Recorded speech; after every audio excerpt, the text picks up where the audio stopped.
Hello students, first chapter में हमने steps to prepare accounts किए थे। उसमें फर्स्ट स्टेप था voucher.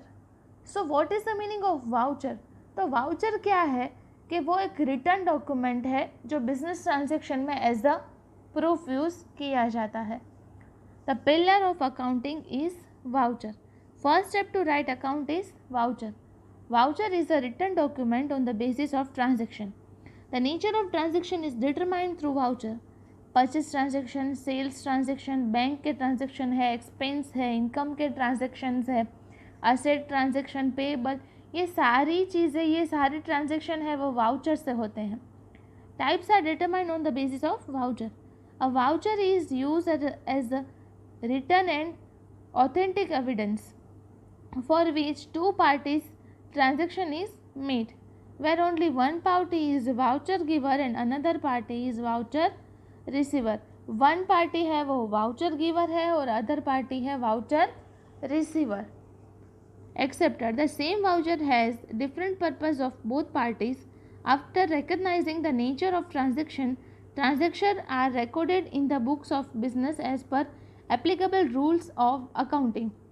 In wide meaning of vouchers, the following can be included in the vouchers. First है types of voucher. Types of voucher में कौन कौन से हैं? सेल्स बिल है तो उसको वो है voucher of sale of good, sales bill का. परचेस बिल है तो वो परचेस ऑफ गुड्स परचेस करते हैं तब. क्रेडिट नोट है तो सेल्स रिटर्न का. डेबिट नोट है तो परचेस रिटर्न का. Counter for foil of cheque तो evidence of cash withdrawn from bank. Pay in slip है तो voucher use to deposit cash in bank. Receipt है इशू की गई है तो return certificate for amount receipt. कोई रिसिप्ट हमको मिली है तो वो हम अमाउंट उसको मिल गई है उसकी है रिसिप्ट. फिर expense bill, evidence of expense paid, expense हमने पे किए हैं उसके bill. Components of voucher. Components of voucher generally the following content is covered in the voucher. Each component has significance from the viewpoint of accounting. Name and address of voucher issuer, name and address of voucher receiver. issuer है, receiver है, उसका नाम issuer का नाम आता है, फिर receiver का नाम आता है, फिर डेट आती है, फिर सीरियल नंबर आते हैं, फिर अमाउंट इन फिगर्स और वर्ड्स आते हैं, फिर signature of bill proper, signature of bill receiver, type of voucher. Other details में क्या आता है? Each voucher differs from other in certain contest. Other details are differ from each other. ये सारे जो डिटेल्स है वो वाउचर में आती है.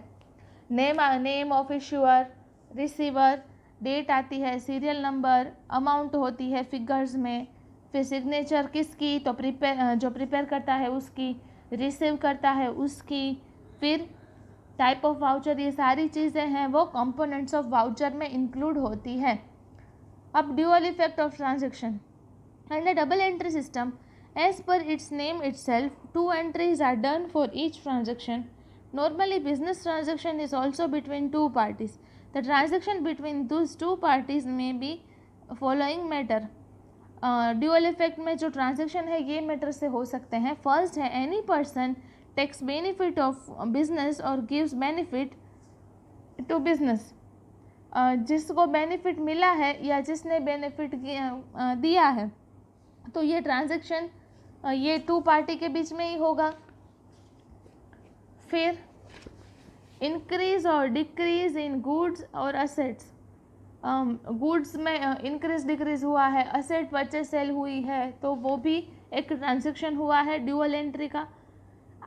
इधर एक्सपेंस इज इनकर्ड और revenue is realised on the business. वो भी वही है, पर्सनल अकाउंट, रियल अकाउंट या नॉमिनल अकाउंट के एक्सपेंस हुआ है या फिर जो रेवेन्यू है वो रियलाइज हुआ है. About these 3 types of accounts, detailed explanation is given in point number 6. Rules incorporating effects in these accounts are foundation of accounting. True and appropriate understanding of rules is true and appropriate understanding of accounting. As and when business transaction take place, two effects emerge from it. These effects should be studied keeping in mind the above mentioned explanation. Let us understand the dual effect of accounting with the following illustration. हम ये illustration करेंगे तो हमको ये चीज़ ज़्यादा समझ में आएगी.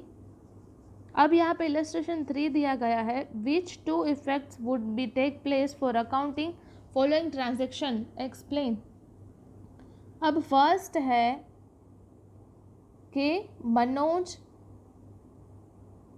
Comments business with introduction of capital of ₹20,000.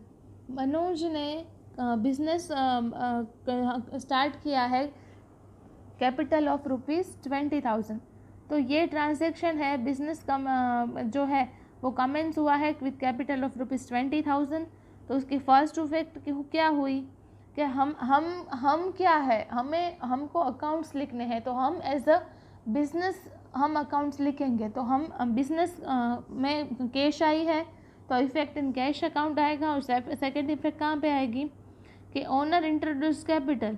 तो ओनर ने कैपिटल को इंट्रोड्यूस किया है तो वो कैपिटल अकाउंट में भी इफेक्ट उसकी आई है. फिर सेकंड है the bank account is open with state bank of India by depositing 40,000. तो क्या हुआ यहाँ पे, bank account open with SBI 40,000. Bank receiver है, इफेक्ट ऑन बैंक अकाउंट में इफेक्ट होगा. और कैश गोड्स आउट, हमारे पास जो कैश थी वो बाहर गई है तो कैश अकाउंट में इफेक्ट होगी. गुड्स वर्थ थर्ड है Manoj has purchase good worth ₹3,000 from Bharatiben. Bharatiben से मनोज ने 3,000 रुपीज़ का गुड्स परचेस किए हैं. तो क्या हुआ, परचेस फ्रॉम भारतीबेन. तो क्या हुआ है, गुड्स आए तो effect in purchase account. And second Bharatiben is giver.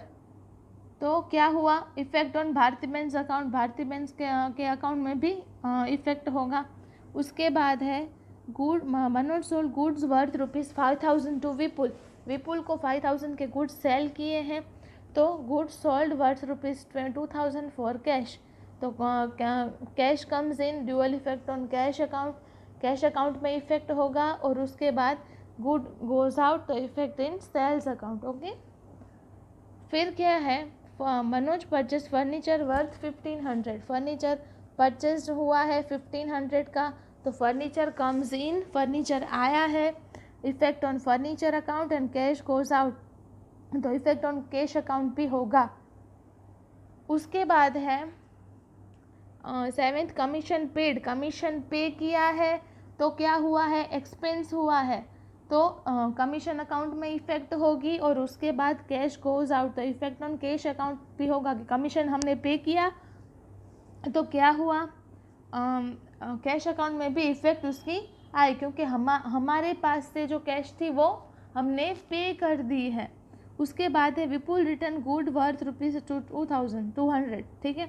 तो गुड्स सोल्ड कम्स इन, मतलब कि रिटर्न गुड्स वर्थ. तो विपुल ने हमको गुड्स रिटर्न किए हैं. जो गुड्स हमने उसको सेल कर दिए थे वो गुड्स उसने रिटर्न किए हैं 200 रुपीज़ का गुड्स.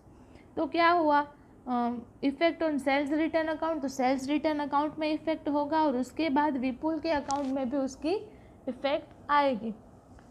नेक्स्ट है goods return worth 150 to Bharatiben. Bhartiben क्या है, रिसीवर है. हमने गुड्स उसको रिसीव की, हमने गुड्स उससे हमने लिए थे. भारतीबेन से हमने क्या किया था, परचेस किया था. तो हमने भारतीबेन को रिटर्न किया है. ठीक है. तो भारतीबेन इज़ अ रिसीवर. तो इफेक्ट ऑन भारतीबेन्स अकाउंट्स. तो भारतीबेन के अकाउंट में भी उसकी इफेक्ट होगी. और गुड्स हमारे पास से जा रहे हैं तो गुड्स गोज आउट तो effect on purchase return account. Okay.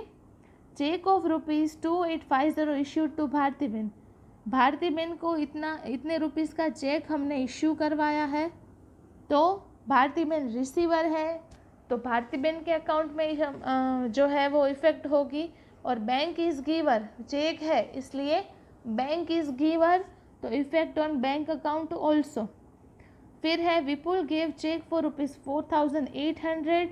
विपुल ने 4,800 का चेक दिया है, तो क्या हुआ, बैंक चेक रिसीव करेगा तो बैंक अकाउंट में इफेक्ट होगी, और विपुल क्या है, गिवर है, उसने दिया है, तो इफेक्ट ऑन विपुल्स अकाउंट। तो ये जो dual effect of transaction of books है वो हमने आज ये सम कंप्लीट किया है। आपको सिर्फ क्या करना है कि ये ट्रांजैक्शन की इफ़ेक्ट किसके अकाउंट में होगी ये आपको गेस करना है और लिखना है। तो होम असाइनमेंट में आपको यही सम है वो रिपीट करना है, लेकिन इसमें देख देख के नहीं करना है, तो ही आपको पता चलेगा कि आपको कितना समझ में आया है। Thank you.